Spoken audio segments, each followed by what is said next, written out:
On Life, Death, and Beyond, we welcome Jeremy E. McDonald, M.Ed.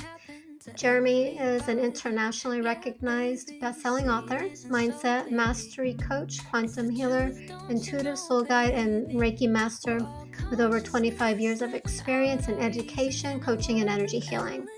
With a background in academic education, corporate learning, and consciousness studies, Jeremy bridges spirit insight with grounding, practical tools for transformation. He is the co-founder of the Lamplight Group and Spirit Heart Cruise, and the creator of transformational gatherings such as the Beyond the Veil and the Inner Temple Sensorium, where he holds space for deep awakening and personal evolution. Jeremy is also the host of Mystic Dialogue on EtherealTV and serves as a managing director of the Los Angeles Tribune Speakers Bureau, supporting visionary voices and thought leaders around the world. Through his integrative work, he helps individuals reconnect with their inner power, live with intention, and align with their highest potential. You can reach and connect with Jeremy through his website, jeremymcdonald.net, and other social media platforms, including YouTube at Lamplight Group. Welcome, Jeremy. Thank you for taking the time out to join us today. Well, thank you so much, Laura, for having me. I really do appreciate it in your time today. And I think we're gonna have a lot of fun. You're welcome. Yeah, like you have a lot of exciting topics and things that I've seen that you've talked about. So definitely want to dive into some of that. For those who don't know who you are, can you give a little bit of background on what you do and what actually brought you to the work that you're doing? Well, again, my name is Jeremy McDonald, and my mother actually brought me into this world. And my whole family, my great-grandmother studied Edgar Cayce way back in the day. My mother started going to a women's psychic development class probably around 1994, 1995. I would have been 20 or 21 years old at the time. And I thought she was crazy, to be quite honest with you. And I thought none of this stuff is real until things started happening to me. And then I realized, she said, if you really think back, Jared, she would remind me of things that happened to me when I was a kid, dreams I had had, and supernatural things that happened to me. She goes, these things have been happening to you ever since you were a kid. And one of the weirdest ones is on top of dreams, but I used to have this visual of me I was 7 years old, seeing myself on stages speaking. So we'd be going to the church and seeing the minister with like probably 10,000 people. We were part of a mega church, and seeing that me standing where that person was at. And she's like, how many 60-year-olds do you know that have those? They're usually thinking about being firefighters or astronauts or stuff like that. You're literally thinking about speaking on stages. She goes, no 6-year-old does that, Jared. And so she used to say there's a purpose for you. So she's the one who really got me into this. And interesting enough, Laura, I was also a corporate trainer. And I just kind of fell into that by accident. I was actually a pretty shy kid, and I had to give a speech when I was 17, and I was so nervous about it that I ended up wetting my pants. I was that nervous. And so, so when you really think about all that, and then kind of what we would call a soul purpose that was coming through, I guess, what would you call it? We'd also have things where Christmas time, I'd look at the Christmas tree and I'd know exactly what was underneath the Christmas tree. But I'd look at the Christmas present, I'd be like, that's a leather jacket, that's this. And she'd be like, no 16 or 17-year-old does that, Jared. And so, anyways, it was my mother got me into it. So Beautiful. Yeah, speaking on stage, like I'm okay with doing this or one-on-one sessions, but the fear for me, or the nervousness, anxiety, things like that, like the overwhelming like heat flash or whatever comes in when I'm up in front of stage, like even when I was taking speech in college, I would get up in front and I was like, I'm gonna like pass out, right. or cry or whatever. It was just very overwhelming. So yeah, It's that the other takes way a lot. around for me. Meeting a new person, Hmm. unless it's talking about subjects that I really enjoy talking about. But if I was to go on a date with somebody, I'd be super nervous. And or and every time I used to do readings at the Seventh Heaven Psychic Cafe in Ybor City. And I remember every time somebody would come and sit at my table, I would get super nervous. Hmm. But put me on a stage with 1,000 people in front of me, and I'm not nervous at all. It doesn't even phase. Wow. And so it's one of those things where I do better in bigger crowds than I do one-on-one, unless it's like, my best friend, and or my friend Virginia and stuff like that. So it's like, if I'm comfortable with you, it's gotten better as I've gotten older, obviously, but it's just one of those things where um, the energy is different, I guess is the way to put it. But yeah. Mm, yeah. I know I keep having images of, and I think Spirit's putting that in of me up on stage, and I'm like, yeah, I don't know that that's gonna happen. And I'm Well, what like, you say is put me there in the right and perfect situation hmm, where it's the right type of people that is going to hear my message that's coming through from my soul. And then it's going to be perfect. And then you don't have to worry about being nervous because they're not going to be judging you because they're there to hear what you have to say. And so, mm-hmm, yeah. makes sense. Yeah, definitely. Well, it's beautiful what you do. Thank you for doing that. Thank you. Um, could you go into sharing your shared and near-death experience and what the dark night of the soul was? Yeah, so my mother I knew what a near-death experience was because I had known my friend Virginia for many years at that point in time. And then my mother had a near-death experience 2 years prior to her actually transitioning. And it was, so I knew about near-death experiences and I never heard about a shared death experience. And so I had this experience where my mother was a hospice nurse towards the end of her life. And I had went to the hospice house and I said to the girls, I said, hey, mom's not going to make it. And we need to get her into hospice. And so they had her moved from St. Joseph's Hospital in Tampa over to the hospice house that she was a nurse at. And so that was on I believe on a Saturday night. And on Sunday, the nurses had said, if you want to spend the last time amount of time with your mother, you should probably spend the night tonight because she's not going to make it. And so I had laid in the little recliner chair next to her and held her hand and probably till like 5 o'clock in the morning, and then I moved over to sleep on the couch. And so I slept there, and probably maybe an hour later, her assistant had come and knocked on the door and asked if she could say goodbye to her. And I said, of course. And so she went in and she said goodbye. And when she left, I gave my mother a kiss on the cheek and I said, I love you, Mom, and goodbye. And so she had, I went and laid back down and I don't know, it felt like only like a half hour later, but about a half hour later, they had put streamers up on the walls and all these flowers and all these other kind of stuff. And I could hear the streamers start to flap and hit the wall. Hmm. And there was no fan, there was no nothing, there was nothing to make them move. I just kept on hearing them move and hit the wall. And so then I started feeling my body, my energy pull out of my body. And so it was really just this light feeling of being raised up out of my body. And so um, very shortly after that, one of the nurses tapped me on my shoulder and said, "Mr. McDonald, your mother has passed." And I get up and I'm walking around the room, kind of getting things ready because I'm in this mode where I got to get things done, blah blah blah. I got to get everything ready in arrangement for her, all that kind of stuff. And I was flying down Virginia from Kentucky to do the memorial. And so I'm brushing my teeth, and I was in the middle of writing my very first book at the time. And I said into my mind, I said, "Oh, Mom, you're not going to be able to read the book." And she said, I hear her almost immediately say, "I already know what's in that book. I raised you." And I was like, "Okay, yeah." And I didn't even dawn on me that I just heard her talking to, she just passed away, like not even 20, 30 minutes earlier.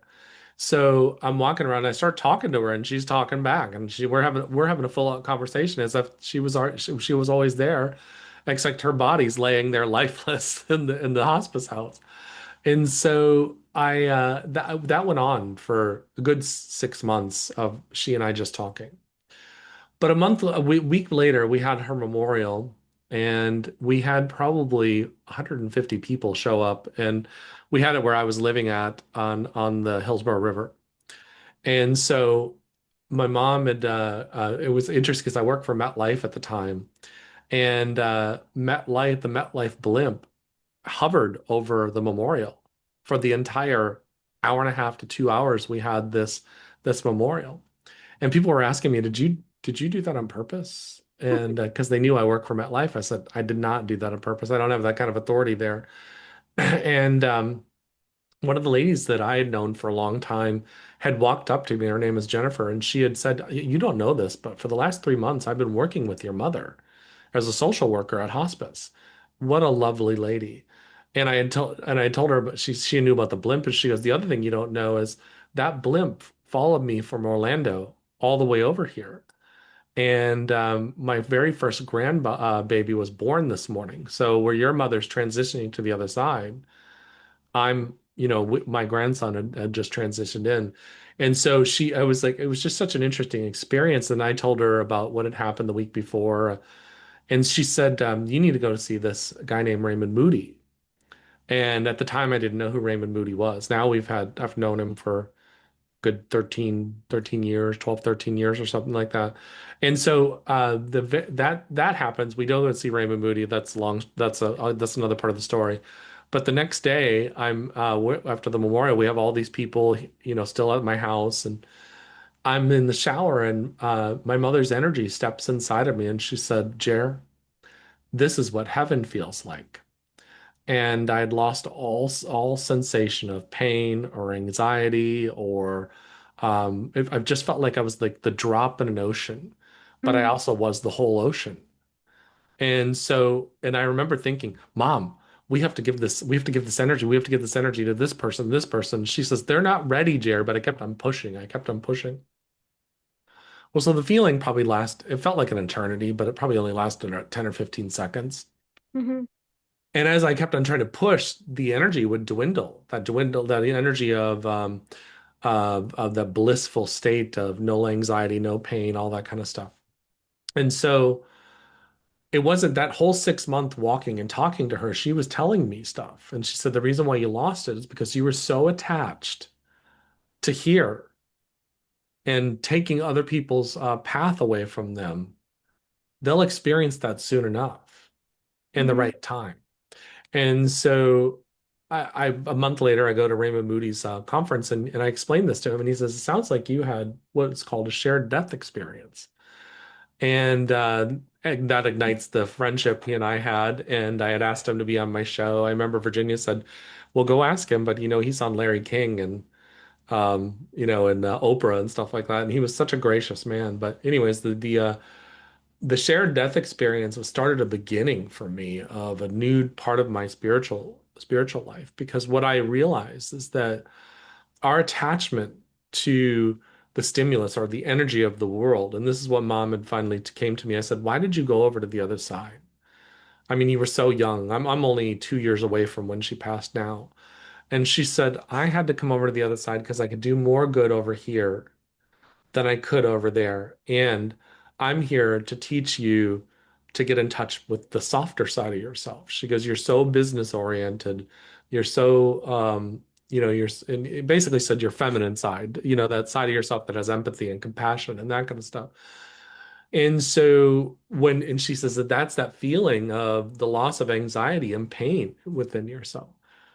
And so that took me on a journey the past 13 years of really just looking at all these miraculous things that have happened in my life and really reviewing them and being appreciative of them and appreciative of my mother, because I don't know if I fully valued who she was and the type of woman she was. And so in realizing that I've become a lot more like her than 10 years ago I cared to admit. But I, to me, the shared death experience is a powerful thing. And the dark night of the soul, I've been through a few of them, but I went through a major one a couple of years before she had passed away, where I was the vice president of a mortgage company and lost my home, my car, and all my musical instruments, all my stuff was stolen from me. My grandmother's engagement ring was stolen from me. All my money was gone, and I was 32. I was moving back to my mom's. So this was 20 years ago, and I remember having to move in feeling devastated. And so the dark night of the soul is that time where you go through this, you have to walk through your darkness. And that part of you that thinks that the part of you, all these things that you thought were important become less important. And so um, that was the first night. I just went through another one a couple years ago, and but it was less significant in a sense, less intense, I guess is the way to put it, because I'd just gone through all this work, all this inner work. And so what that shared death experience taught me, because I think the NDE and the shared death experience is less important than who you become afterwards. Yeah, it's great. We know that there's a heaven on the other side. We know there's life after death. And well, what is it that we can do here? And we're living right here and right now. And I think that what it taught me is to give myself grace and to give grace to other people and kindness to other people and to treat people with respect, but also to treat myself with respect, to honor myself and honor all aspects of me, even the parts that I don't like. And Hmm. and so it's that's what it taught me is because I was so busy trying to fix everybody else in that moment where I'm trying to give this feeling to them and I wasn't trying to work on myself. And Hmm. so yeah, so I always say the shared death experience is great, but what is it that I took me? Where did it take me? So yeah. Right. Yeah. Thank you for sharing the experience. And I love the journey. That's so beautiful with your mom. And like when you were talking about it, like I kept getting all these chills, as you were going Yeah. through that. Yeah. So yeah, I went through a dark night of the soul, which actually led to my near-death experience. And so I was left after the near-death experience with the feelings of love and what it was like on the other side. I was brought back with that, and it lasted like 3 days, and then it was gone. It dissipated. So it was hard to hold on to that. I think coming back and getting back into this life, kind of like what you were saying, like if you're pushing or trying to you know and you get back into the human form and the mind and that way of being. It's hard to kind of keep that energy and vibration going. So yeah. Yeah, it's definitely there's a lot to it. And what people miss is that they're so far in the future or they're living in the past. Mm-hmm. And so they're in the future because they want to escape the moment. That because whatever is going on in their life right now, they just absolutely can't stand it. And so and then they're afraid they don't want to they're stuck in the past because the hurts of the past. I don't want to relive that again, or I want to be in the life that I used to have where I was happier. And the problem is that we've came up with this great thing. They call it the law of attraction, but the law of attraction doesn't work if you don't fix who you are right now. Mm-hmm. Well, it does. You're continually manifesting, but what are you doing? You're manifesting more chaos in your life. And so what mom was trying to show me is she used to say to me, my mother was a Mayan shaman and she was elevated to Mayan shaman probably like 10 years before she passed. And she had said she had gave me the same ordination and did my Reiki attunements and all that other taught me medical qigong and shamanism and stuff like that. And I didn't want to call myself that. And I still don't really think that a shaman should be saying that they are something. I can call my mother that because I knew what she went through and I knew the training, the apprenticeship she went through. But after she passed away, what I started getting was all those lessons that she taught me in life. Well, now I was willing to listen. Mm-hmm. Because what do sons do or children do? They hear what their parents say, but they don't always follow it until later on in life. And so mom would come to me and she says, "Do you remember when I told you about this?" And I'd be like, "Yeah, I remember." And she goes, "Do you, she would never do the, 'Hey, I tried to tell you so,' or any of that kind of stuff. She would just say, 'Do you remember that?' Well, what it would do for me is it would, whatever I was going through in that time in my life, it would help solidify the lesson. And so I realized that, I did hear what she said Mhm. and what she was trying to teach me, but it didn't really sink in until you had the experience. Right. So, Yeah. And I love that, how she would bring that across for you because like when we are kids, I think at least in my case, and it was more about, punishment or do this or more in that way that they parented versus what you're sharing, as far as how your mom parented. It makes a big difference in how your child grasps and learns. yeah. And the Mhm. good part is that well, some people wouldn't consider this as a good part. I was born in 1974 to a 16-year-old mom and a 15-year-old dad. And so, my parents were kids when I was born. So I grew up with my parents. So that's why I like Led Zeppelin because um, I'm really not wasn't that much younger than she was. So, it's we grew up together, and even metaphysics as I started getting into it, we explored this together.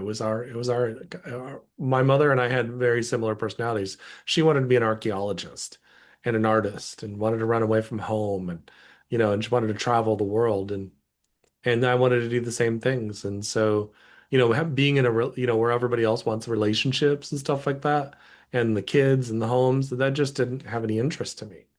And mom, she was very happy she had me she always used to say, I never regretted having you. But there was other things that I did want to do in life. And so now she gets to do them because in spirit, you get to do whatever you want. Mm. Yeah, yeah. And I kind of want to go back to that because, like, a lot of people think, at least I've heard people say, that when people pass over, that they don't even come back and communicate with us until like maybe months later. But you're saying it was almost like immediate for you. Yeah, I think what happens is that it depends on the soul. Mm, And so if you have a soul that has a lot of trauma or they really didn't fully understand the transition to the other side, yeah, they're going to take a little bit while to transition. My mother was a hospice nurse though, and she had watched people step out of their body. So she knew there was no doubt in her mind where she was going. She wasn't even scared. I didn't want her to go. And I had my podcast at the time, and I had emailed everybody I knew, just focus energy on her to heal her. And I'd gone to the local herbalist to, start treating her cancer. And she finally said to me, Jer, I'm not afraid to go. I know where I'm going. And so for her to step over the other side, she didn't have to go through all that. The other thing people don't realize is that sometimes your loved ones don't come to you because of how much it's going to hurt you. mm, And they don't want to continually hurt you over and over because this is one thing I've learned too, is when you start thinking about them, like now we're talking about her, she's here. She's here with me. Because as soon as you talk about them, you pull them in. And there's also another misconception out there that says, "Oh, you're trapping them here." No, no, we're multidimensional. And we put human limitations on spirit. And it's just not absolutely not true. I hate to break it to everybody. You're living multiple lives all at one time. And so that's a whole other subject into quantum physics. Um, but this is one of the things that she told me. She goes, I can be there with you, and I can also be in another dimension somewhere. mm, And there was a lot of interesting things that happened throughout that experience. One of the other things that happened is a couple years later, she had went to a medium and in a medium's dream and said, I'd like you to buy my son a Christmas present. And this person I knew, and she says, well, I just don't have the money for it right now. And she said, don't worry about it. I've taken care of that. The next day, this person got 4 readings. She was for a mediumship, got enough money, and the Christmas present was a Archangel Michael painting. And well, I'd had Archangel Michael around me since I was a kid. mm, And so it was, and I laughed and I was like, how many people have had their mother on the other side buy them a Christmas present? And so, but these things happen all the time. These things, your loved ones are right there with you. Like I was saying, as soon as you start talking about them, or you remember them, or randomly they pop into your head, it's because they're there. And they're trying, they're just it's just letting you know, hey, I love you. I'm still here, and I'll see you when you get over on the other side. And so they're about the distance, like a water bottle, like a Zephyr Hills water bottle or a Mhm. Nestle water bottle. The distance between the water and the plastic is about how far they are from you. And then they don't have to be right there with us all the time, but um yeah, it really depends on the soul that has to be. There is also life between, like they go to before that, some people believe they go to before their council and that kind of stuff. They do get a life review. So they have to go through everything that they've ever done, everything they've ever done to somebody, the hurt that they inflicted on somebody, the joy that they gave the world, how they served the world. They view that. And it's like in a matter of seconds. But they go through that because karma cause and effect. And Right. so, and they go through that just to learn as a soul, because what are we here for? To grow Hmm. and grow as souls. So yeah, I mean, mom, um, she came in, as a matter of fact, where she had trouble is adjusting to her frequency. And she would come in. I had a client once, we were sitting at a restaurant in Dade City, and she was literally sitting next to us at the table. She goes, I don't know what this energy is, but it's so strong. It's loving, but it's so strong. And I think this is your mother. And it was. And I was like, I had to say, Mom, you gotta back up. Well, it's because she was trying to learn how to when she came in the physical sense and stood next to us, she had to realize that her frequency and vibration at that level of being in spirit can affect the physical. Hmm. And so that was where she was having trouble, is adapting to that energy. So, but it didn't take her long, you know, it didn't take her long. So there's a lot of different things where I do think that we put a lot of human limitations on spirit, and they're just not true. So Hmm. uh, Yeah, and it keeps us from experiencing it when we do that. I feel like because we're kind of putting those blockages, there. Well, they can't come back for 6 months, so why aren't they talking to me? Why aren't they coming to me? It's because, well, that's your belief system. yeah. Yeah. Well, think about what Raymond Moody said. Some people have had hellish near-death experiences where Hmm. they felt like they went to hell. Yeah. Well, that's because of where they're at inside. They could be living in hell in their lives. They may not be a bad person, but they literally are full of anxiety, and the whole world triggers them. So they Hmm. feel like they're living in hell here. And those are usually the person, because I know you're a coach and a healer too as well. Those are the people that come to us. I can't wait to get off this planet. And I'm like, well, I hate to break it to you. There's a thing called a repeat program, and we come back Hmm. if you don't get it. So you might as well work on it now and work on your triggers right now so you can find peace in yourself. So, which is what the book is all about, is finding that sovereign mind, uh, so that you start to work through the life and world with this sense of, I know things are going to be taken care of. Hmm. So, Yeah, yeah, yeah. And one of the things I help people with is actually the life review, because I've been doing it all my life. Basically, these are things that as I was going along my journey, Spirit was, without me really realizing it, pre near death experience. Spirit right. was like, well, kind of, it made me look at certain things in my life and make amends and things like that, and do some healing on myself. And then I had the near death experience and did the life review. And then I came back, and then I had an out of body experience with a Native American spirit guide. And he took me on a life review, and I'm like, okay. So, and now because I've had all that preparation and training on different levels, I help people as one of the services that I offer. And it does change and transform our lives. And it's important to do it now, because at some point we're going to do it. We're not going to be saved. A lot of people think, well, I don't have to look back, or they don't want to look back. Maybe they fear it, but it's not really a punishment. And it's more to help us learn, you Yep. know. Well, and people don't want to look at their past at all. I mean, when I say living in the past, I'm not talking about going back and learning from it. I'm talking about you're living in the past energetically. And so energetically, or you're living in the future energetically, your energy is not here. So one of my favorite things is Virginia and I were on the Jeff Mara podcast a couple of years ago. Her interview did has more views to it than mine does. But um, one of the things that we got as a question constantly in emails to us was, "Can you teach us how to go out of body?" And both of us are like, "You better learn how to stay in your body first." And because most of the time you're in the past or in the future, or you're in Washington, you're in Hollywood, or you're in Europe, or you're at your grandparents' grandkids' house and don't understand why these kids don't listen to me and all that kind of stuff. And instead of what's happening right in this moment. Hmm. And so there is a difference between looking at the past to learn and grow from it, and then also being in the past and just having all your energy there. So the life review is very important because it helps you assess where you're at energetically and where you could tweak your energy to get more in balance. So, Hmm. yeah. Yeah, definitely.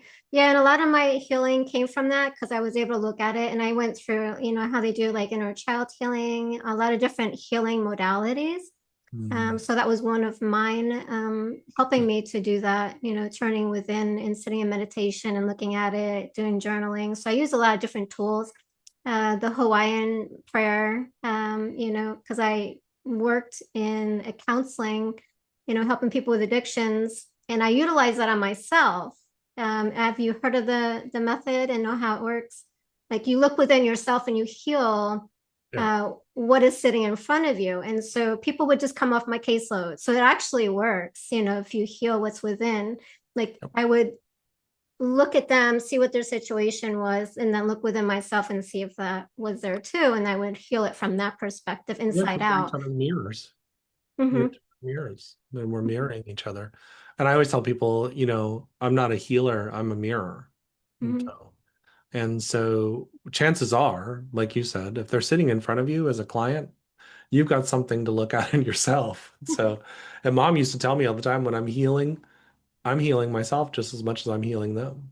Hmm. And so, yeah, yeah, I love Yeah, beautiful. And with your experiences, the share near-death experience, do you have any fears on death? Because I know a lot of people do. And even if they've watched a lot of the near-death experience videos and heard about it, they still carry fear. Why do you think that is? I saw this quote that I just posted on Facebook recently that people are not afraid of dying. They're afraid of dying before the world gets to know who they are. Mm, And so, and the problem is that you're never going to find 100% satisfaction or fulfillment by the world. Now, are we here? We're spiritual beings having a human experience. Yes, of course. However, like you were talking about, like going within, um, when we're looking for validation from the world outside of us, we're always going to fall short because what we're looking for is the love inside of ourselves. So, interesting enough, one of the things most people search for, they search for love, they search for more money and more security, and they want to be able to go on these adventures and all that other kind of stuff, or whatever their dreams are. And that's why I love this. I like to jokingly sing the song "Searching for Love in All the Wrong Places" because you should be searching for it in here. When you find it in here, the rest of it naturally just starts to come in. And so remember the old saying, likes attract like. So if you are in love with yourself, who are you going to find? You're going to find people that are in love with themselves. And that means all the scrapes, all the wounds, all the scars, everything. They love every aspect of themselves. All the dumb decisions I've made. I love myself for those decisions because I wouldn't be who I am today without making those dumb decisions. Without mhm, that, when I lived in Wilmington, Delaware, getting so drunk and driving from Philadelphia back and realizing I could have killed myself and a lot of other people. That was a dumb decision. But because I have that, I'm able to see it in other people, just like you were talking about. When I'm sitting in front of somebody and and I'm watching that they get drunk all the time, and my one of my biggest wake up calls is a couple of years ago. I was diagnosed with type 2 diabetes.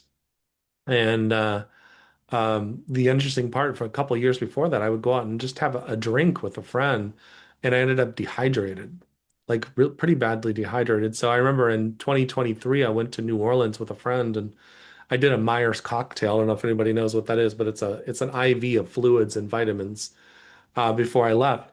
And I thought back to that, and I did that because then my body would be full of hydration and vitamins. So if I drank, I wouldn't have to worry about getting dehydrated. And I thought that's a pretty special kind of dumb to take an IV of fluids to go drink. And Mm, so and then I started thinking, well, why am I doing this? And it's because then I'm the life of the party and it's so much fun. And once I stopped drinking, I realized that I may go out with a friend of mine to a club, but I'm usually pretty bored because they're actually clubs are kind of boring if you're not drunk. And mhm, there's a whole bunch of other things that we can be doing. So we're looking for fulfillment in our lives. And so to answer your question of fear of death, we're so terrified of death, but what we're more terrified of is living because we're killing ourselves all the time. So that drinking and all that alcohol that I'm putting into myself, I wasn't living. I was putting all my faith into people that were ended up breaking my heart anyways. And so instead of going within and really getting deep into myself. And so what I would say to people is that, and by the way, we're dying all the time. mhm, When you leave a job and you go into another one, that old chapter of yourself dies. That's the tarot cards, the death card, and then you go into the next cycle, the 22 cards in the major arcana. So what's telling you is somebody told me recently, said, well, we don't really die. I'm like, yes, we do. Our physical body does die, but our soul is eternal. mhm, And the physical matter, that it's the law of transmutation and natural law. It transmutes into another state of being.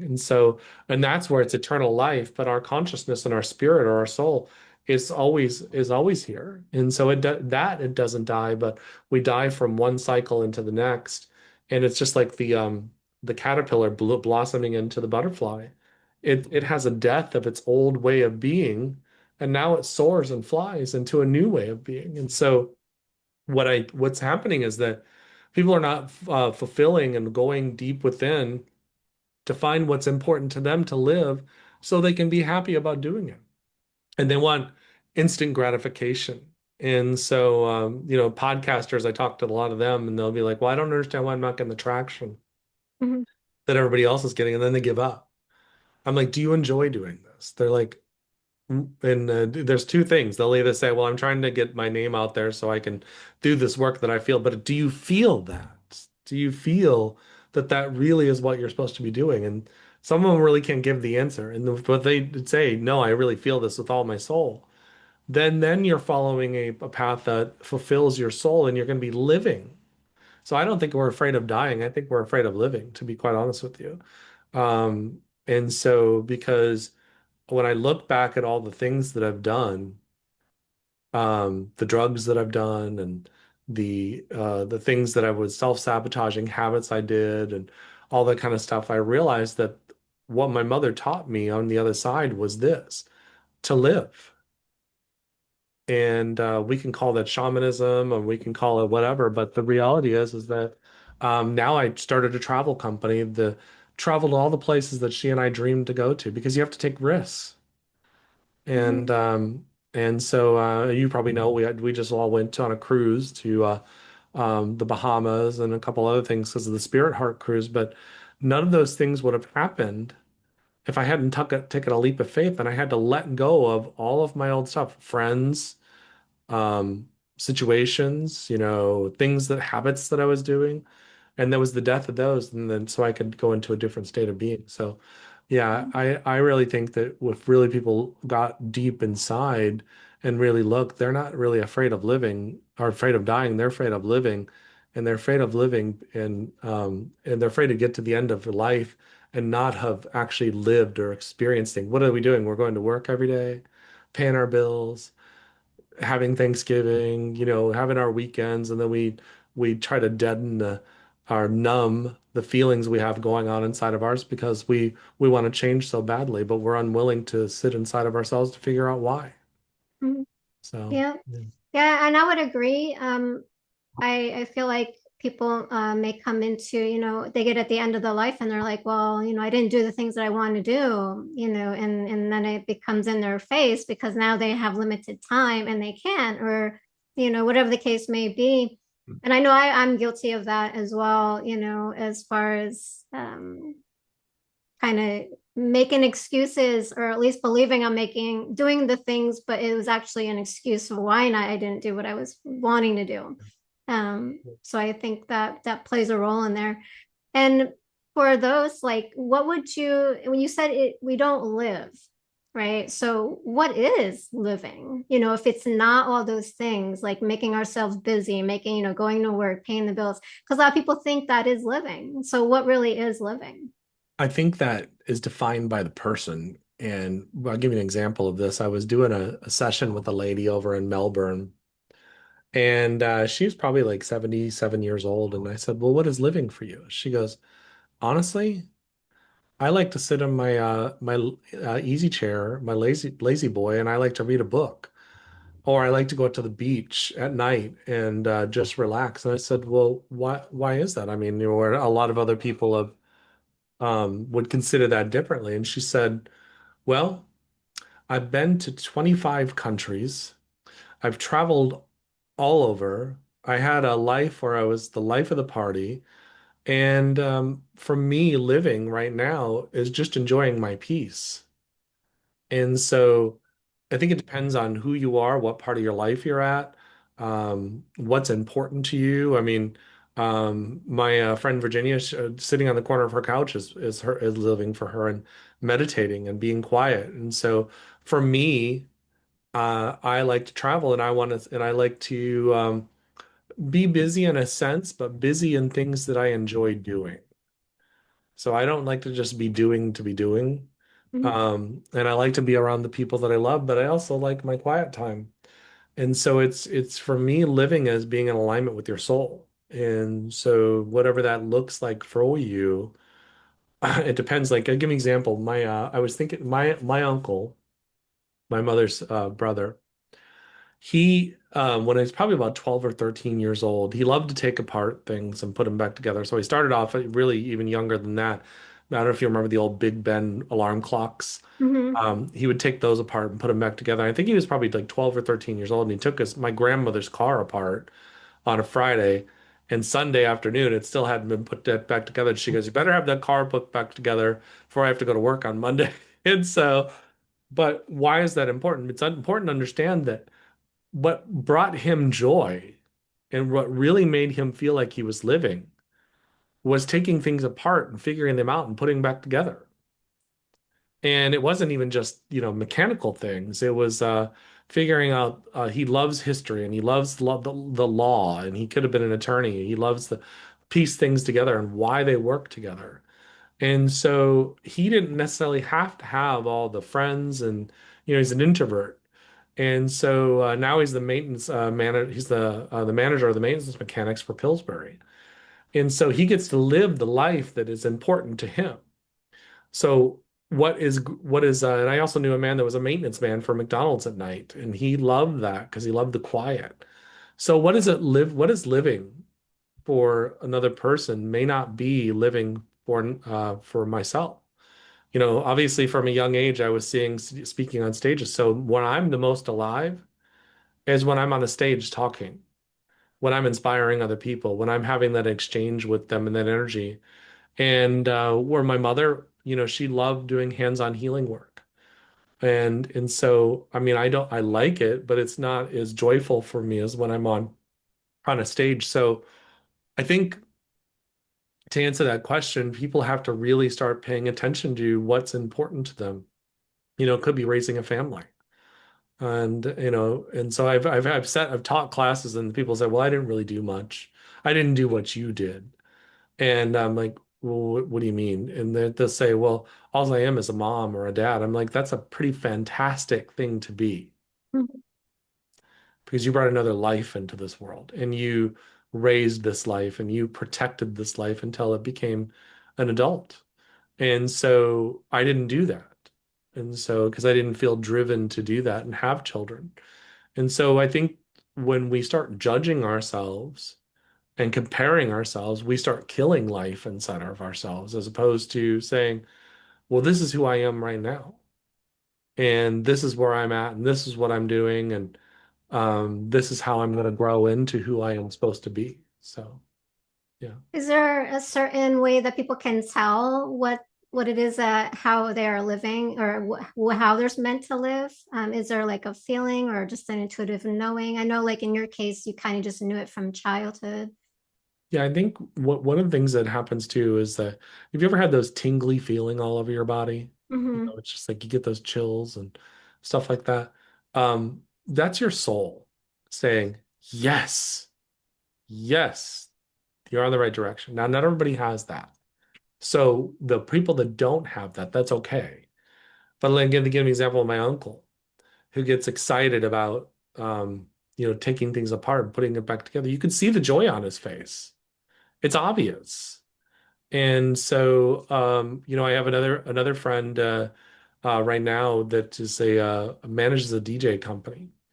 And one of the key things for her is not the DJ company, it's the interactions she has and watching people be successful. She loves lifting people up, helping them be successful and be healthy. So for her, her passion is helping people. She's a healer. And so now there's different levels of healer. It doesn't have to be doctors or healers, medical doctors or healers. But you can see on a medical doctor's face, like my actual personal doctor, I can see on his face when he's talking about something and telling me about something, you see the joy on his face. You can see the fact that he's read and studied the research and done all the stuff. You can see it. You can see it everything in him. Well, Mm-hmm. he's living his purpose. Now you can see other ones, the other doctors. You can tell they just did it for the money, Mm-hmm. or because their parents told them they had to be a doctor. Yeah. And so, I mean, I think the answer to your question, what brings you joy? What is it Joseph Campbell said? Follow your bliss. So what brings you joy is your purpose.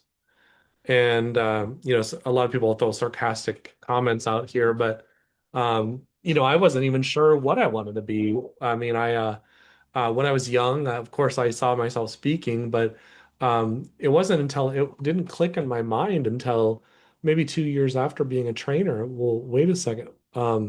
There's something to this. I love teaching and I love speaking. And so, when I'm sitting here teaching these classes, even if it's teaching them how to use Microsoft Word, it brought me joy.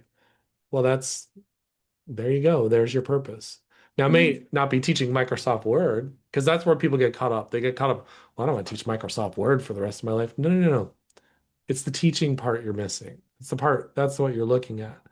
And, but I mean, it's just, I think when you're looking for a purpose, and I always say your purpose is what it is right now, where you're at right now. But then as you start developing into something, like I had a friend that went to Cordon Bleu in Orlando to learn how to become a chef. And when he got done, he's like, I don't know if I want to work in a restaurant.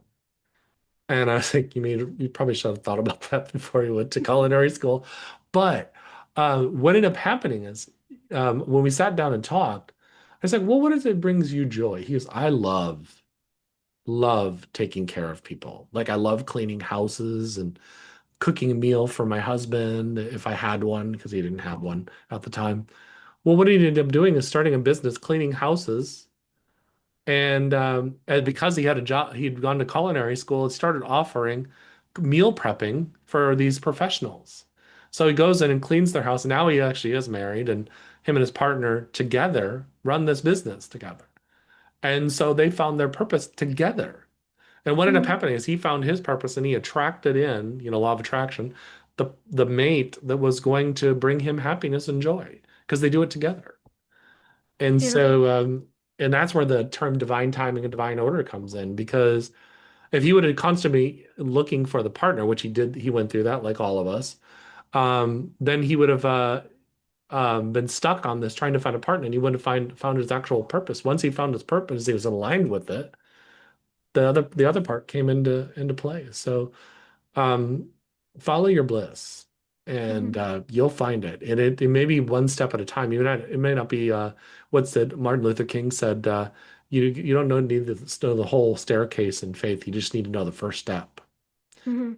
And but people are afraid to make that step, and that's where you start living. You start living by taking a step and taking another step and taking another step. And once next thing you know, you're like a mile down the road. And I was always trying to get my friends to come along with me. And I have two best friends, and my one best friend traveled all over the country with me, and my other one never saw me speak until 2019, and we've been friends since 2006. And recently, he just went to with me to a book signing. He said, "I'm so proud of you." Well, I never thought I would have heard him say that. He's also one of my partners in the cruise business, and so I would have never thought he would have been with me on these things. But what ended up happening is I worked on myself first. And then what ended up happening is you become an inspiration to the people you love. And so we're always trying to, we're in other people, we're always trying to get them, well, why trying to just help them see this and all that other kind of stuff. And I'm like, stop trying to fix your friends and your loved ones. What you do is you fix yourself. Mhm. And naturally, the ones that are supposed to, they're going to come to you and they're going to ask you, they're going to say, how is it that I need help on this? And they'll be genuine about it. And, and then for coaches and healers out there, one of the things I had to do, because I had constantly people messaging me on Facebook for advice, I had to start charging for sessions because I had to have a life outside of constantly messaging people on Facebook and answering questions for them. I'd say, just go to my website and book an appointment. Mhm. So, and it's because, I had to have my own life and I didn't want to be codependent and try to fix everybody. People have to put in the effort. So Mhm. to answer your question, follow your bliss. Yeah. So Yeah. I know, and it makes sense because like as you're talking, I'm like reflect there's this reflection going on, and like I've seen how I have gone through, I went through my bachelor's degree in nutrition, and then I went into counseling, my yeah. master's, and then all the healing modalities. So my journey has transitioned and changed. It's not been, just nutrition, and working for somebody for all my life. It's Mm. changed and transformed as I've been guided through the journey. So I think a lot of people might get stuck, I'm going to be doing this for the rest of my life, but it transforms as you go, where you're saying it depends on where you are in life. And like now, I'm still in the healing field and I do that channeling and things, but it's shifted into a deaf doula, and that from that perspective, and helping people in the ends of life, instead of versus the nutritional coaching through life. And so it just morphs and it changes. And everything you did up to this point made you who you are now. Hmm. And like I just went through this recently. I was like, because a lot of things are starting to take off for me, and and in a different transition. So, and then the ego starts to go up, and this is one of the things I love. I will talk about the dialogue in my brain all the time because we all have it. Hmm. And so the dialogue in my brain said, "How are you going to have time for all this?" And well, maybe you should just pick one thing. Maybe you should just do this. And I'm like, stop. Everything happens in divine timing and divine order. And it'll just flow with ease and grace. And so when you really breathe that in and feel it, then it starts to calm the ego down and you don't have to stress about it because then you'll get done and there's a flow of essence of so there's no reason why I can't be the producer of events. There's no reason why I can't be on podcasts. There's no reason why I can't write books, speak on stages, and also put out movies and documentaries that help people. I want to do it all. However, the right and perfect people will come at the right and perfect time, and I'll accomplish all those things right when I'm supposed to. And so that's where we get hung up. We want to do it all right now. And what if we just did it at the right and perfect time or the right and perfect people came in? So there's ideas that I came up with 15 years ago that other people are doing right now that I'm working with. And they come up to me and they're like, hey, I have this idea. And would you be a part of it? And I'm like, absolutely. And let me tell you, I had that idea like 12 years ago. Thank you so much for doing it, because then now I don't have to. Mm-hmm. And Yes. so it means I get to still be a part of something.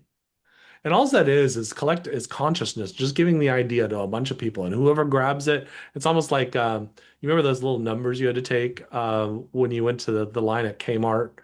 I might be dating myself talking about Kmart, but you'd take a little ticket, and they'd say 22, and you walk up there. It's like you're grabbing that little ticket, and it says on there, I'm like, oh, I'm gonna take number 20, no, 22 idea. Okay, all right, God, I got this one, and I'm gonna work on this one, but only one person gets 22, or maybe a bunch of people get 22, but it means that Jeremy doesn't have to do that. And Jeremy gets to focus in on his books, and he gets to focus in on this, because we don't need to do everything. And that's one of the key things that my mom taught me in spirit in Virginia, that they said, divine timing, divine order, divine plan, make it easy and let it flow. That's the put it in God's hand thing that Christians talk about, or in the let go and let God. And so when I realized that the temple of God is within me and in all of you, well, why would I not turn within? Mm-hmm. So and that, there is no death, there's no race. Somebody told me a couple of years ago, well, I've got to ascend, because if I don't ascend by 2028, it's all done. I'm like, what? And it's like, no, no, it has to be done by 2028. It's like, there's no race here. I mean, your soul is eternal. And no, no, no, I'm like, and that just tells me that there is a lot of fear and misinformation out there about who you are as a soul. Here's the reality. You're an unlimited being. Mm-hmm. Yeah, of course, I slapped my arm, it hurts. But what I'm getting at is the soul. And so we're not in a race to find enlightenment here. And you don't get to go up to St. Peter, if there is a St. Peter, up at the gates of heaven, and say, "Hey, by the way, I got all this accomplished." And he goes, "Oh, great job. Come on in." He doesn't do that. It's you get in when you're supposed to. You get into that state, that heightened state, when at the right and perfect time. You accomplish what you're supposed to at the right and perfect time. And so when you stop trying to control it, it starts to flow into place. And then you put an intention on it, because what ends up happening is I have this energy of trying to control. When I put my intentions or prayers out there, that energy of control is blocking the flow of creation. But when I open up my energy and say, like, one of the tests I like to tell people is I always have them hold their hands out like this. And I tell them to imagine 100 balloons in this hand, and on this hand, there's a bucket, and somebody keeps on pouring water in it. And while I'm on stage, you'll see them, their arms start to go down and this arm go up. And I'll say that's what your energy is doing at all times. Because you'll want something to be changed in your life. And but you're weighted down by this heavy thoughts, but your soul is wanting to be free and to fly. And you're caught between the two of these energies. But if you let them go, and you just allow the flow of the universe, that quantum wave, to sweep you up into creation. And then when you put the intention out there and you see it drop in your lap, then that's pretty powerful. Like you'll if you people read when people read the book, they'll start to realize that at one point in time, I said, it's time for me to move. And within 3 to 4 weeks, I not only had a major increase in my income, but all the furniture came in. I didn't even look at the apartment. I was in my dream apartment in downtown Newport Richey, and I didn't even look at the colors to see if it was going to match. And the furniture matched. Everything came in. Had a big Christmas party that year, and lived there for 2.5 years. So I mean, all by just saying enough is enough. It's time to fix this. It's time for me to move. And it's when your energy aligns, because all those blocks, all they are is thoughts of limitations. Mm-hmm. And that's what, when you feel like that shared death experience, the drop in the ocean. So the human ego says, well, I'm just the drop in the ocean. No, you're the entire ocean. You just happen to be experiencing your physical body happens to be experiencing it through not only are you the cell, but you're also the whole thing. And where that's interesting is this. I talk about this in my first book. Imagine if the heart said to the lungs, I'm going to stop pumping blood. Um, and or to the rest of the body, you know what? I'm sick of this. I'm separate from you guys. I'm not, but the heart is not only the heart, but it's actually the whole body as well because it's attached to it. Hmm. And so when God comes through and says, I'm not this man of the white flowing beard sitting in the sky. I'm the essence of everything, and you're a part of that essence. And so that's where people also are afraid of death because they feel limited in their perspective of who they are. And so the only way to get that is to be quiet. Now, I don't say meditation too much anymore because it freaks people out. I just say hang out with yourself for 5 to 10 minutes every day and breathe. Quiet your mind. Quiet it as best. Well, I can't quiet my mind. I hate to break it to you. You're not supposed to quiet your mind, and because you're in the beginning, as you start to slow things down, your ego is going to start going frantic. And you'll know this because every little thing will disturb you. When I teach meditation, there'll be some noise from outside of the building. I'll be like, did that distract you? And they'll be like, yeah. I said, that was an opportunity for you to get even quieter. Well, how do I do that? Every time something happens, you take an even deeper breath to relax your body. Because remember in Genesis it says we breathe life. And so the breath work is life.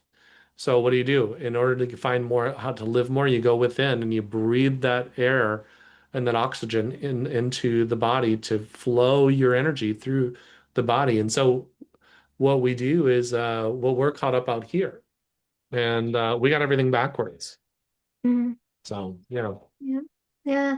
I love all the points that you had brought up. So very important topics, and different directions to go in that. But I love the reflection because I'm at that point too where I'm kind of like, I want to travel, but I'm doing this and I'm trying to write a book and I want to make a movie.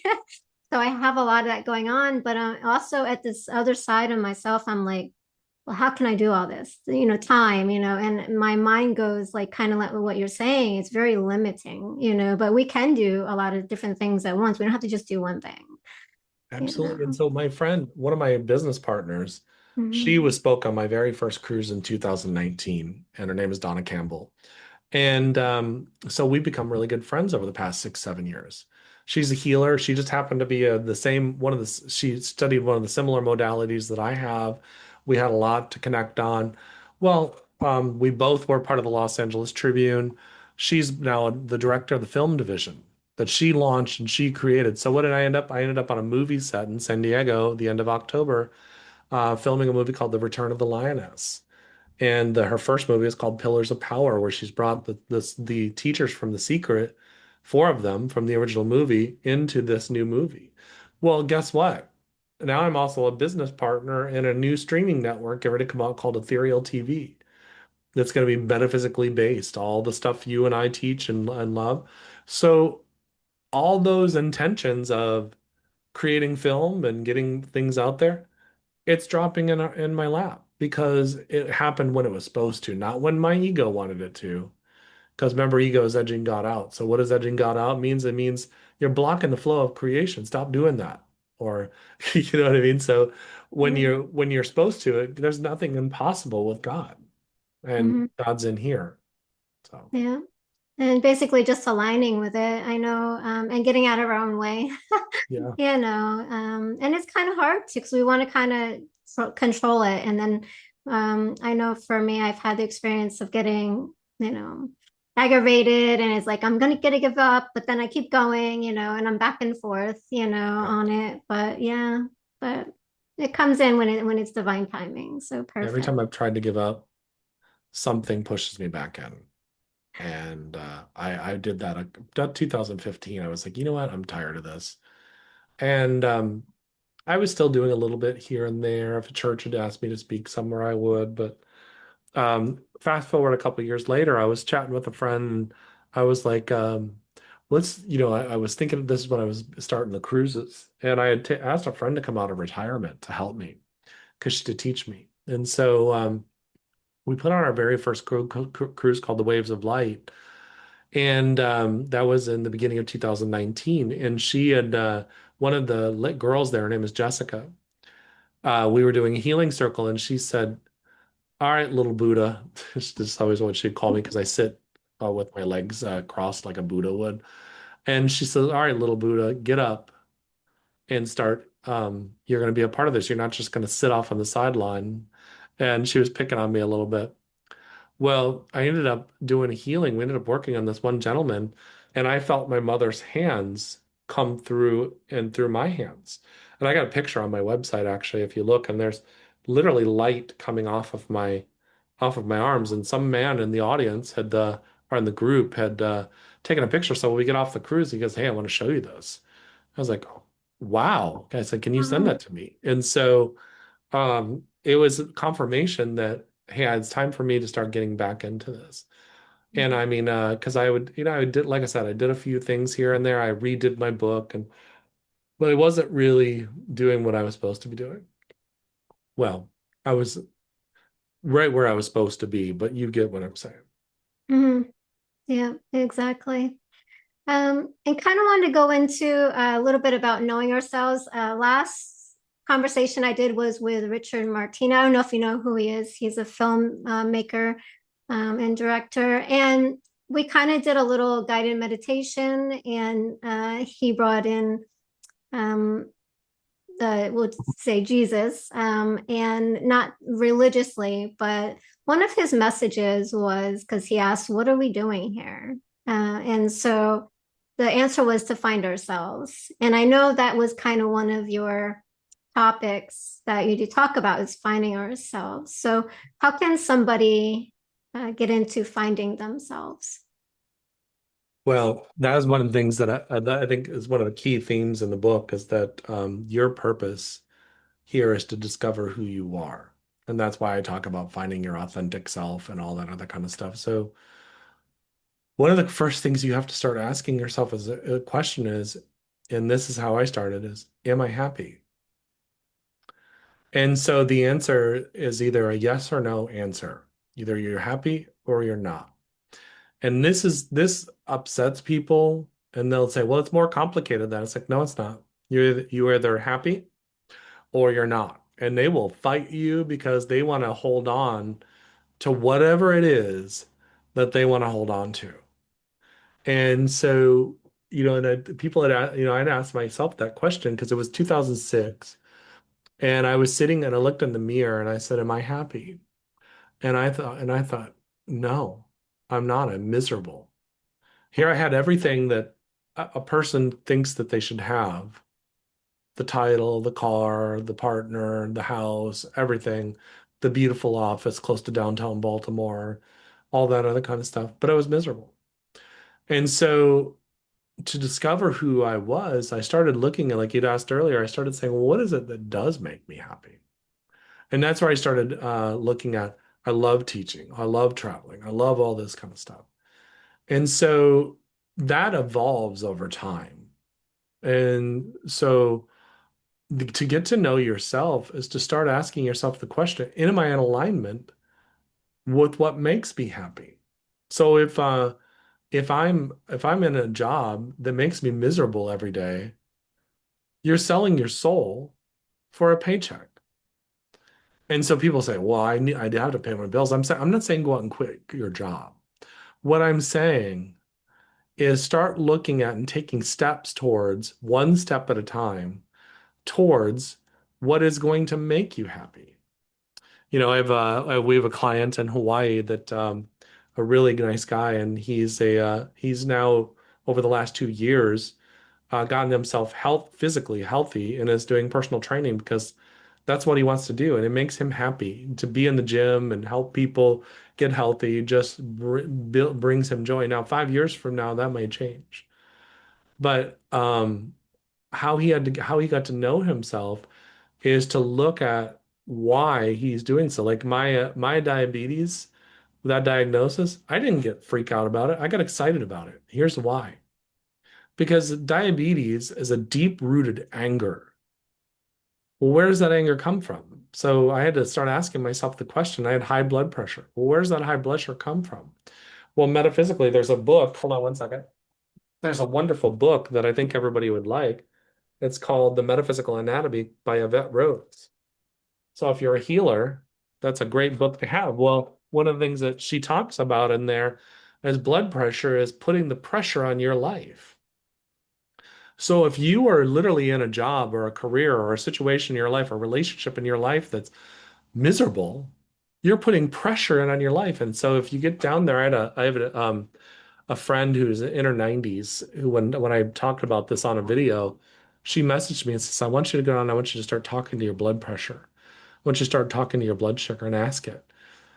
Well, what I found is you've made everybody more important than me, meaning me, Mhm. then you've made them all important, but you've sacrificed for them your own happiness. And so, and here I was out teaching this, but it gets deeper and deeper and deeper. So to really get to know yourself, you'll think you're at a level. I mean, I wrote a book called Peace Be Still. And when I was at a level of peace there, but I didn't realize that that peace gets deeper and deeper and deeper. And 13 years later, here I'm writing another book about something very similar, but more empowered. So that purpose or that getting to know yourself, it's a lifelong journey. And Mhm. so, but what I would say is to start with right now, am I happy? And if you try to give any a long-winded answer other than yes or no, then you're fooling yourself. So, if you say no, then you have to start asking a question. Well, what is it I'm doing that is making me not happy? I could be in a marriage. I have a client that is in a relationship and they've been in a relationship for a very long time and they won't leave because they feel guilty about leaving their partner. I'm like, so you're choosing not to be happy for this person that will not, well, they're a nice person. They're not abusing me or anything like that. I'm like, but are you happy? No. So what that is that is literally going against that temple within to live a life that is not making you fulfilled. So to get to know that yourself more, then you have to start to look at it and say, well, why am I staying in this situation that's causing me, you know, unhappiness? Well, because I was told that once, marriage is for life. Well, Mhm. that was men and women that came up with that rule, not God. And so yeah, of course, it's if we're married and we make a commitment to somebody, um, it's a good idea to keep the commitment or at least be honest about what's changing. Mhm. And honesty is a big thing. But and when well, maybe why you're not happy is because you're not being honest. A lot of times that happens. I mean, when you as a coach, I'm sure sees that all the time. People come to you and say, "Well, this is happening with my husband or wife or whatever," and I didn't. I'm not. Well, I'm like, have you said anything to them? Well, no. Well, how do you expect them to know about it or change? Well, they should just know. Well, that doesn't even make freaking sense. Mhm. And so that's the kind of thing. So getting to know yourself, and then you have to ask, then the next step in that is, are you being honest with yourself? So if you're wanting to get to know yourself, you start to start asking honest questions of yourself to really start to understand why you're living the life that you are. And mine was, I remember the last, I'll just call it a situationship. It wasn't necessarily a relationship, ended because I found out they've been lying to me. And then I found out as a result of ending that, it ended an entire group of friendships, our friendship. And when I ended that, I realized that they weren't my friends in the first place. And here I was, every one of their birthdays, doing a big birthday for them. Well, what is I was doing? I should have been celebrating myself Mhm. and my own things that brought me joy. I was so busy putting on parties for them that took me 13 years to finish a book. So then that's not to make yourself feel guilty. It's to look at it and say, hmm, I was out of balance. And those Mhm. are the things. And so now you can understand why there's diabetes and blood pressure problems and that kind of stuff because the out of balance, that hypertension happens because you're out of balance. And so to get to know yourself more is to start looking at, well, what is going on inside of my body right now? Why do I keep on having these same situations happening over and over again? Well, chances are because you're holding on to something instead allowing that divine flow in you to guide you. Well, I can't hear that divine flow. You don't have to hear it. You can see it. There's signs that happen.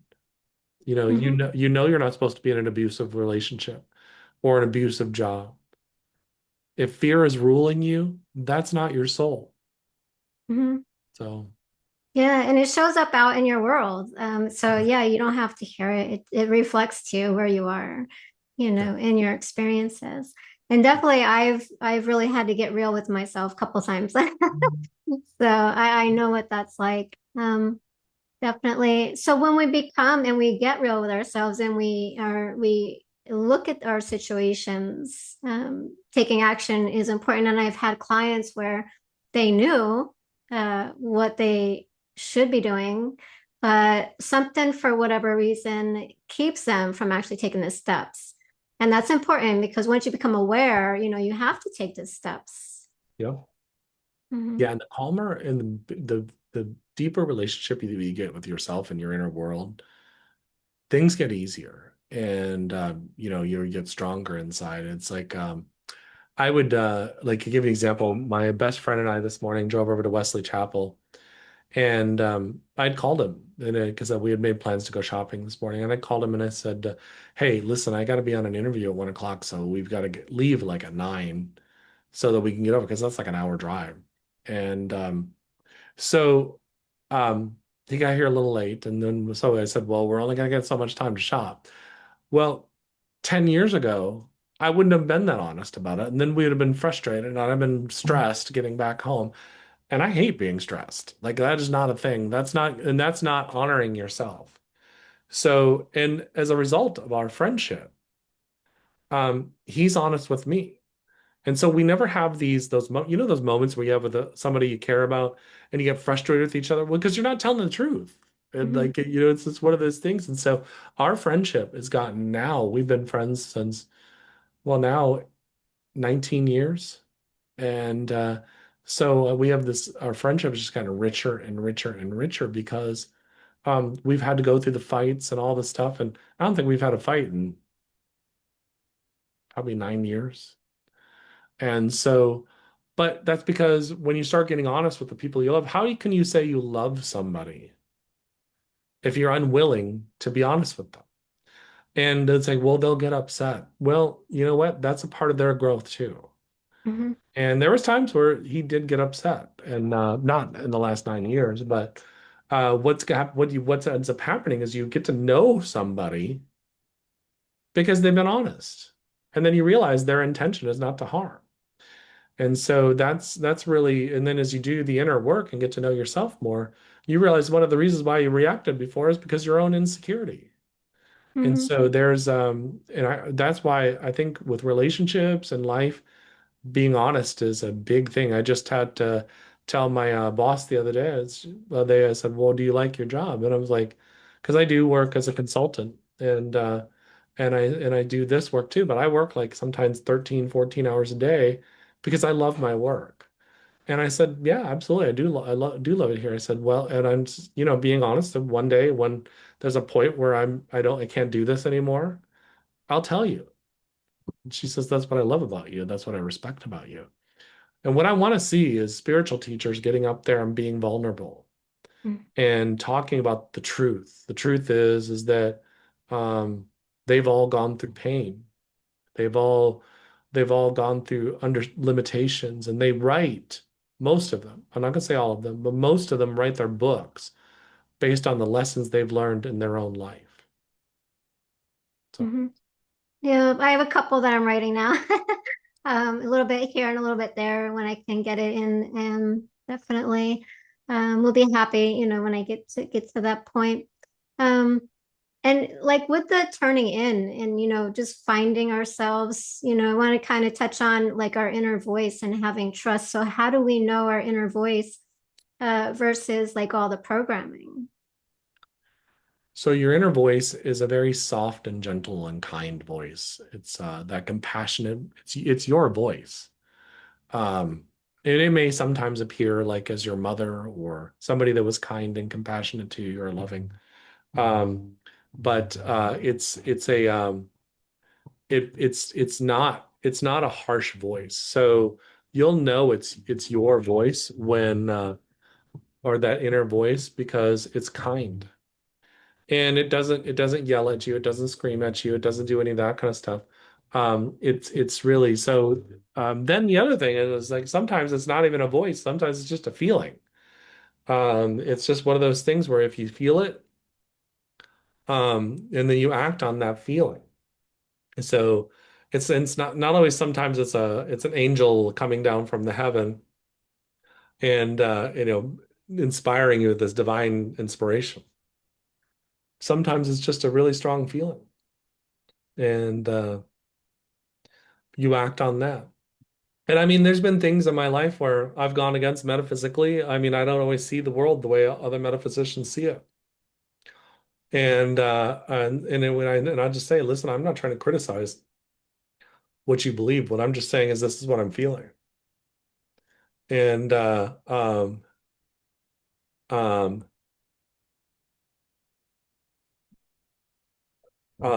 so it's one of those things where you have to really start paying attention to the signs. Like I'll give you this is another funny situation I had.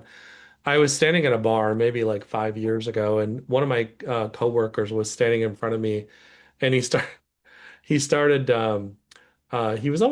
being kind of forceful. He was like this big redneck guy, but he was just a big gentle giant. And he was like right in my face. He was drunk and he was telling me something, and the energy shifted. I know it was almost like this soul was coming out and talking to me, one soul to the next. And basically what it was is it was saying to me, he was saying to me, it's time for you to start speaking up for yourself.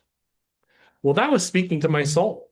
And so it was so powerful that I realized that he was right. So not only does it come, the universe, your soul, your inner world is going to do whatever it takes to tell you something. It's going to inspire somebody else to talk through you. And what that means is that God's talking to you all the time. I had an interesting experience about a year ago, just under a year ago. One of my colleagues turns around at me and he said, "I feel compelled to tell you this, and I don't want to offend you. Don't stay here because your God has a different plan for you." And I already knew it. What he was saying was exactly what I was already feeling. And then like 2 weeks after that, I got a reading from somebody. Um, and then like another week after that, I got another reading from somebody, and they were all saying the same thing, my astrology chart, and exactly everything they've said is what's happening in my life right now. So all those times there was my inner world trying to show me you're on the right path. You're doing all the right thing. So the universe is always talking to you through different avenues. Your inner voice is doing whatever it takes. So follow the signs. I have a student that says she calls them signy signs. She goes, "You can't get any more signier sign than that." And she makes me laugh and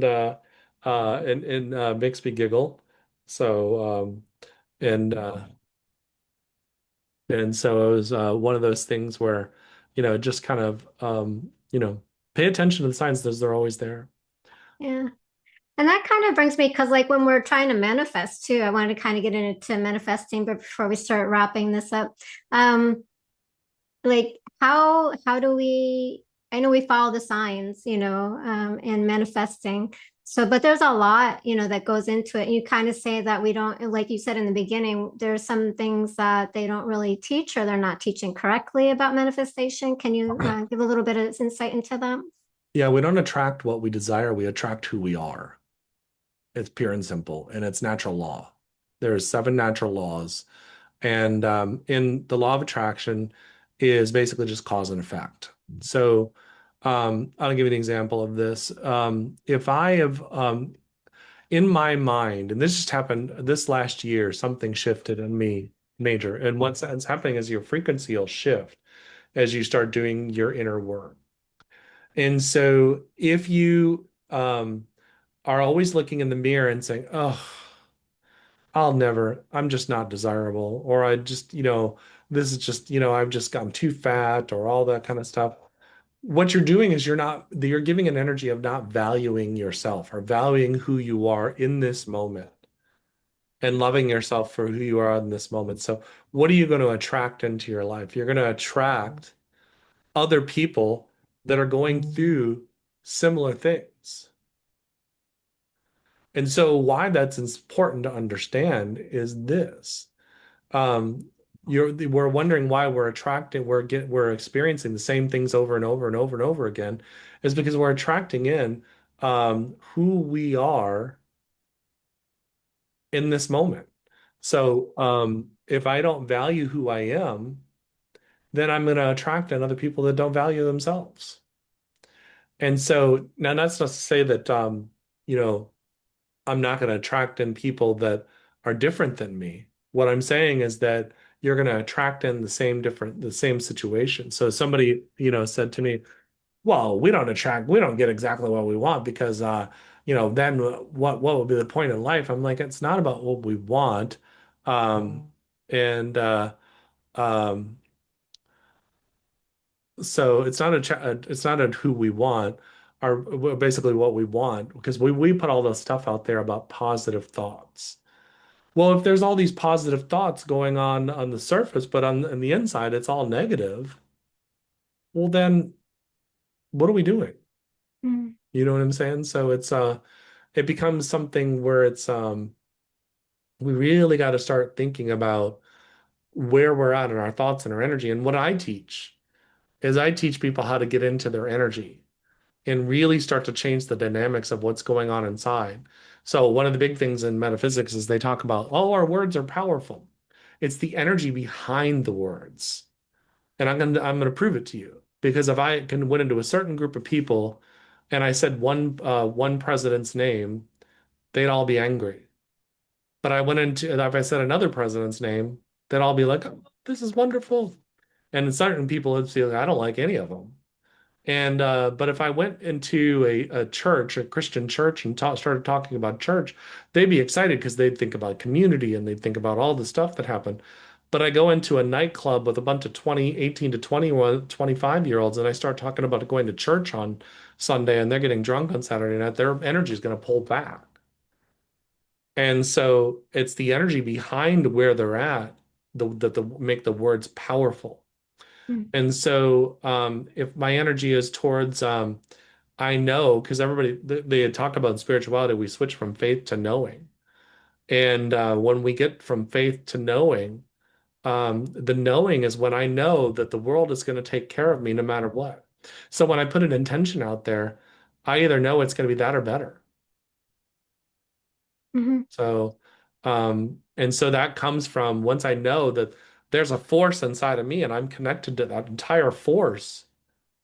And then I know that I have a purpose that I'm living. I may not know all of it right now. You don't need to know all of it. But what you do need to know is that once I take a step towards something that makes me happy and follow my bliss, that it will start unfolding one step at a time. It'll start dropping in my lap and I'll meet the right and perfect people.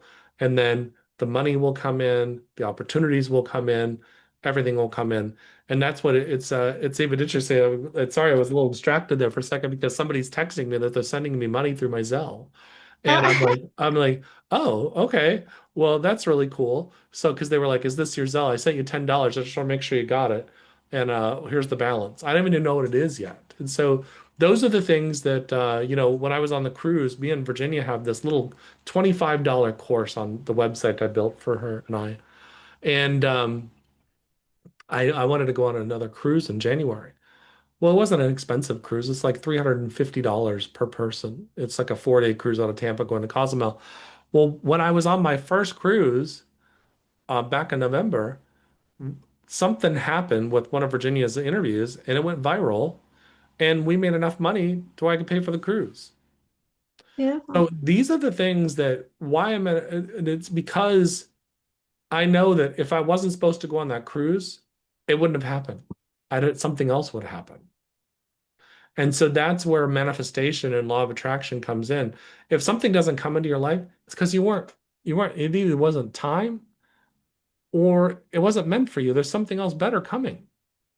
Mm-hmm. So what I want you to start doing is start saying that or better. Make it easy. And so that you know for a fact that, and it's okay. You can put intentions out there. I do it all the time. But really put it out there knowing that if that doesn't come in, then something even greater is going to come in. Beautiful. Yeah, I did a channeling on a topic of manifesting at one point, and it said it can only be that or better. It can never be less than from where you are because you're resonating at the level that you're at, right? And so wherever you're at, you're going to get that or more or better. So I love that. So when we do manifest, thinking about that topic, when we manifest, okay, say somebody wants a house and they find the perfect house and they follow the breadcrumbs and all the signs showing up and they get the house and then they get in the house and it is on the outside beautiful and perfect and their dream house, but they get in and move in and it just starts breaking down, like the pipes go and all these issues going on. Why do manifestations show up like that? Do you have an idea? Well, okay, so it may be that they need to put their own energy into that. So yeah, it's falling apart, but now it's still their dream house. The shell is still there, but Mm. now they're having to put it back. They're having to put it together. They're having to put their own pipes and their own kitchen sink, their own things like that. And now they're building their own dream home. So you have to kind of flip. You have to kind of flip the energy around and say, okay, this is happening. Like the give you an example of that. I moved into that dream apartment. Everything's great. I was there for 2.5 years. I lose a six-figure job. I was a consultant for New York Life. They called me up and said, "Hey, listen, in about a month, we're going to be letting you go, just because we can't afford you anymore." I was like their most expensive consultant. So here I am living in this apartment that's cost over $2,000 a month. And I started praying and I'm like, well, why is this happening? And so then I literally hear spirit say to me, the inner world say, I need you to go lay down and sleep. And I'm like, what are you talking about? Lay down and go sleep. I need to get a job. I need to bring in income. Well, I did. I did exactly what they said. I laid down and went to sleep. And um, a month later, Virginia calls me and says, um, I need your help. I'm like, for what? She says, I was on this podcast, and you know how we're on podcasts, and I gave out my email address. I didn't realize that it was going to be, go up to, went up to that interview up to 1 million views. And we answered 16,000 emails. And so as a result, I made enough money to cover my bills until the end of the lease on that apartment. And so I went out there and I ended up moving from my dream apartment and renting out a room from my friend in Largo. And I wasn't used to living with people. And so, I started asking myself, well, I had this dream apartment. Why is this happening to me? You know, and well, I had to go on another because I had become complacent. I had to start building on my own energy. And I had to go through that in order to write the book that, I've got out right now. So the answer to your question, you get into this dream house, they may not be the end result. And you may have to start building a foundation for you in this house. You may redo all of that. Everything jumps up in value. You turn around and sell it for a $500,000 in profit. Are you going to be mad that you had to put all that money into that house? Mm-hmm. And I mean, that's where it's that or better. And then you turn around, flip that, and you really get into the house you really wanted. Or maybe I have a couple of friends right now that they're selling their house and they're going to travel around the country in an RV. And so, I mean, just know that no matter what you're going through, there in natural law, it says that and I'm talking about this in the book too, there's an ebb and flow to the universe. So everything that goes down has to come up. So Mm-hmm. if you're going through problems, that someday it has to go up. And I remember my friend I was living with, she goes, Jer, the man that plays he plays I can't remember the name of his character name, but he's in Game of Thrones and he's the shorter man. I can't remember the name of the actor. She goes, he slept on friends' couches until one day things, he's where he's at now.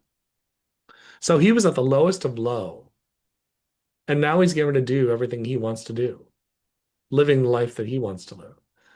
And so does it mean he's not going to run across opposition or have problems again? No, he probably will because that's a part of life. That's how your soul grows. So all those things happening in that house are meant for you to grow.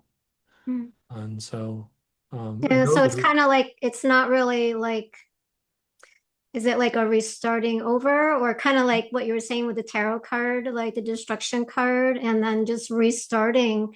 And It's like rebuild an it. end of a manifestation, but a beginning of a new. Does Yeah, and the next dream house I have, because I'm already looking at one, um, I will never go through that again. The losing of it, having to move out of it because everything falls apart. I'll never have to go through that dark night of the soul again. Because there's a part of me, there's no doubt in me anymore. I had to go through that. Like I literally had during that time frame, I don't even know how I paid my car payment. Well, I do know how because I was praying one day. I was like, well, I'm really, really behind on my car payment. Um, and a friend of mine called me up and says, "Is there anything I can help you with?" And I said, "Well, there's nothing you can really help me with." And I said, "This is what's going on, and that's a lot of money." She said, I'm gonna Venmo you the money, $700." And she goes, "You never have to pay it back to me." So I thought to myself, what? it? I mean, Wow. that's where you have to sit there and go, you can't make this stuff up. Hmm. And I mean, like, and then another friend of mine called me and said, because I've written a couple books, she's like, "Can you help me with my book?" And she paid me money, and that paid for my rent. And then I mean, it just started flowing in.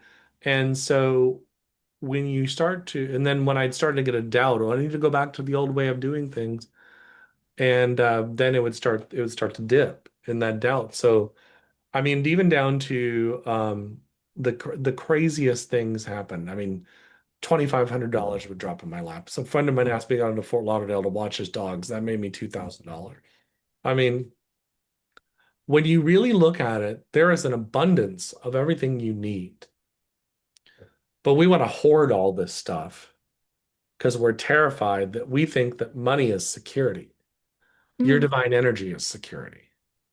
And so that's where we're making a mistake because Spirit told me to lay down and go to sleep because it knew if I didn't rest, I was going to be working so much that to the days that where I felt like I was going to collapse 15, 16 hours a day.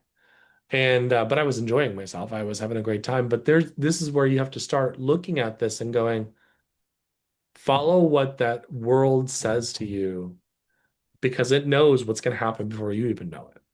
And everything you need is going to be right there, whether you need a job with a paycheck, whether you need insurance, if you need things taken care of with your health, it's always going to be there.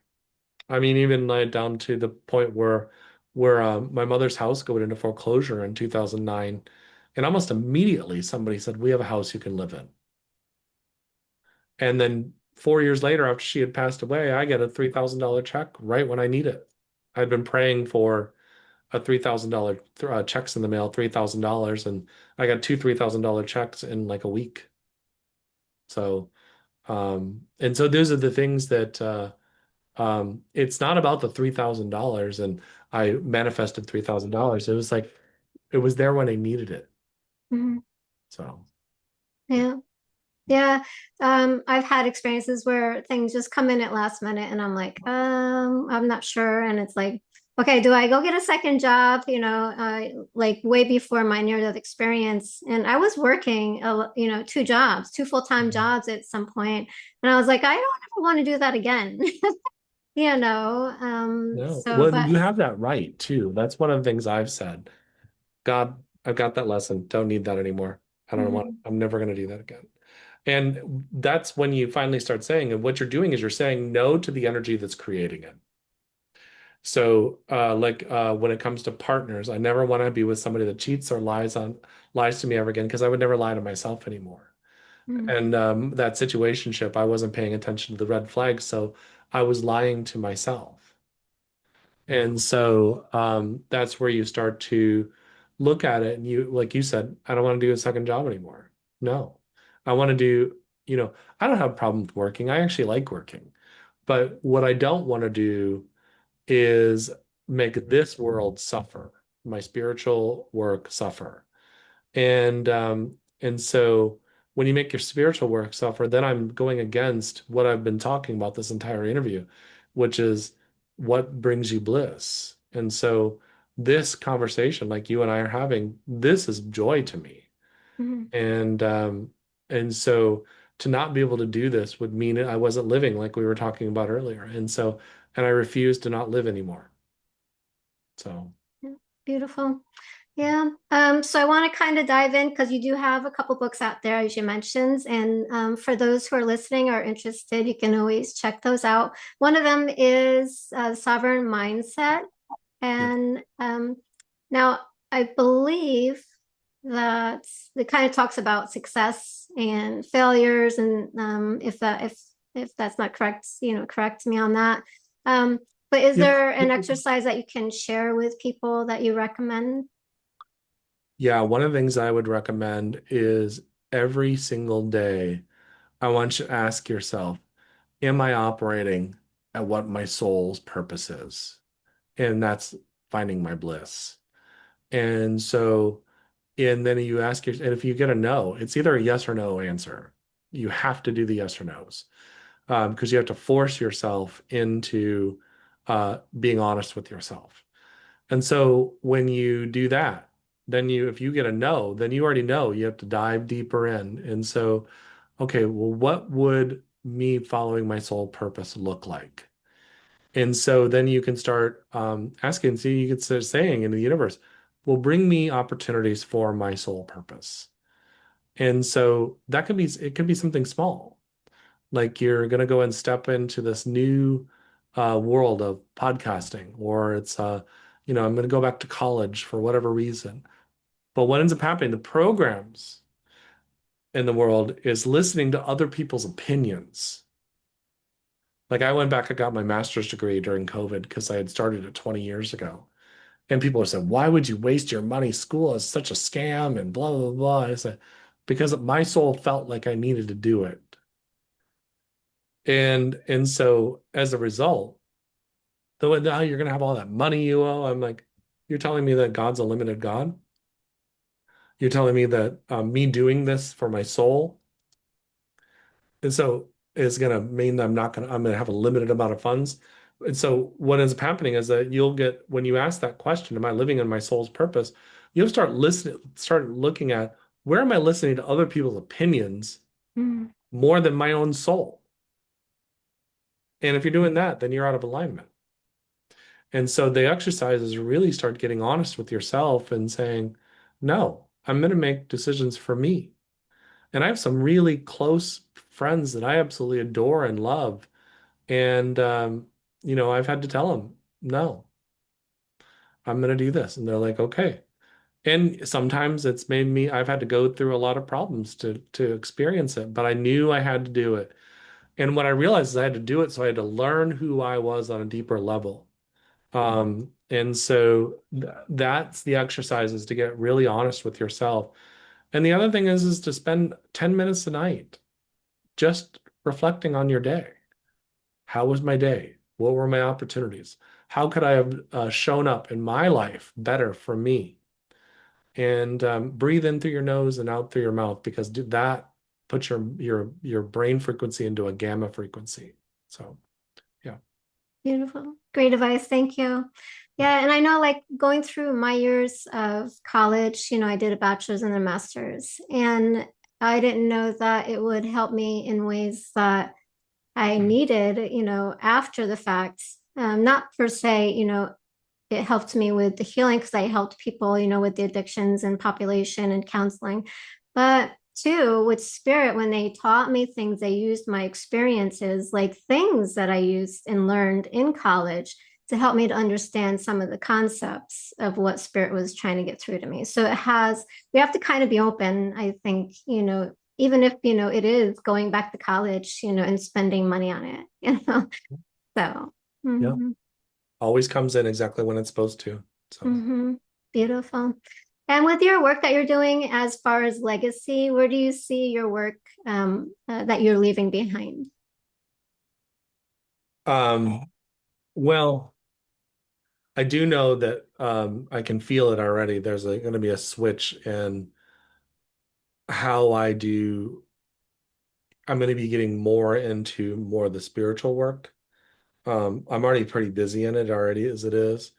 And I'm going to be letting go of the day job work. And so I've been in and out of it for, 20 years. And but I can just feel that transition happening. And so um, I have really gotten comfortable with who I am, and I'm happy and grateful that I've had all the experiences I've had through corporate America. Because people are so, get so upset about corporate America, and I'm like, corporate America paid for my college, a good chunk of it, not all of it, but um, and they've also paid for certifications and trainings and had me paid for me to fly all over the country.